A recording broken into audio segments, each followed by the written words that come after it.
పెద్ద ఒక వెలుగుగా నీ ముందర ఇట్లా నిలవన్నట్టు దేవుడు రెండు చేతులు ఇట్లా చాపుకున్నట్టు నాకు దర్శనం ఇచ్చినాడు. ఈ గుడి చుట్టూరు ఆయన ఒక గుర్రంతోన సవారి చేస్తూ అందరినీ ఆశీర్వదించుతున్నట్టు దర్శనం ఇచ్చినాడు. నా గర్భంలో చిన్నగా నొప్పి వచ్చినేనే ఆ నొప్పిని కూడా దేవుడు తీసేసినాడు. ఈ చిన్ని సాక్ష్యానికి దేవుడు ఆశీర్వదించి గట్టిగా చెప్పలు కొడదా దేనికి వందనాలు.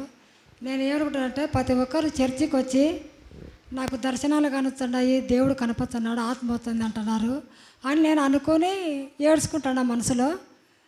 ఇంకా అయ్యా వర్షించేటప్పుడు నా బాడీ మొత్తం చలి వణుకు పడుతుంది. తప్పట్లు కొట్టలేకున్నాడు నొప్పులు అయ్యేటుకు. కానీ తప్పట్లు కొడుతుంటే అలాకాగుంది, కొడుతున్నానో లేదో నాకే తెలియలేదు. నాకు ఇప్పుడు కూడా చలి పెట్టింది, మొత్తం నానిపోయినా. నేను ఈ చిన్న నన్ను దేవుడు తాకినాడు అనుకున్నాను. ఈ చిన్న సంవత్సరం దేవుడు దీవించను. గట్టిగా చెప్పలు నేర్చుకోవాలి కొంచెం. అంకుల్ వర్షిప్ చేసేటప్పుడు నాకు దర్శనంలో సముద్రం ఉంది అంకుల్. సముద్రంలో దేవుడు పిలుస్తున్నారు నన్ను. పెద్దగా అలలన్నీ వస్తున్నాయి. దేవుడు నన్ను చేతులు పట్టుకొని రా అని పిలుస్తున్నారు అంకుల్. మళ్ళీ దర్శనంలోనే గొప్ప వెలుగు చూస్తున్నాను అంకుల్. అది చూస్తుంటే ఇంకా నేను చూడలేక కింద పడిపోతున్నాను, నా వల్ల కావడం లేదు. మళ్ళీ నేను ఏడుస్తుంటే దేవుడు నా చున్నీ దగ్గరకు వచ్చి చున్నీ ఇట్లా తీసి ఏడుస్తున్నావా అని నవ్వుతున్నారు అంకుల్. ఈ రోజు నుంచి నువ్వు చాలా జాగ్రత్తగా ఉండాలట. నువ్వు జాగ్రత్తగా ఉండే కొద్దీ ఈ అభిషేకము నీపై చాలా బలంగా ఈ రోజు నుంచి ఉండబోతుంది. ఆ అభిషేకం నీపై దిగింది. నువ్వు అంచెలంచెలు చదువులో కూడా, చదువు పరంగా సమాజంలో అన్ని విషయాలు ఎదగబోతున్నావట. ఒక ప్రవక్తనిగా జరగబోతున్న అనేక సంభవాలను తెలుసుకోబోతున్నావట. ఆ అభిషేకం నీపై దిగి ఉంది. టచ్ తీసుకో ఆ అభిషేకం నీపై దిగి ఉంది. టచ్ తీసుకో.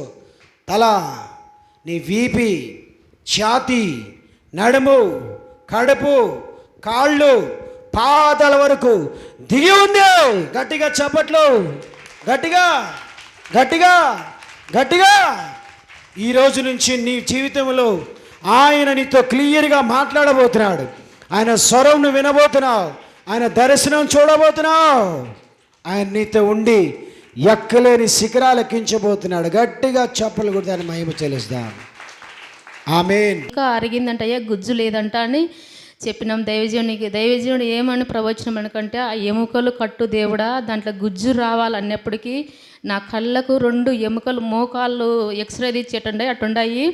కానీ ఆ ఎముకలలో డ్రాప్స్లు వేసినట్టు మనం చిన్నపిల్లలకు డ్రాప్స్ వేస్తాం కదా, అట్లా పెద్ద డ్రాప్స్, చిన్న డ్రాప్స్, అట్లా 5-6 చుక్కలు నాకు కనిపించిన తర్వాత నాకు పొద్దునికెల్లా అదంతా నొప్పి అంతా పోయిన తర్వాత నేను సాక్ష్యం చెప్పాలా వద్దా, మళ్ళీ వచ్చాదేమో అనుకున్నట్టుగా నేను సాక్ష్యం చెప్పలేదు.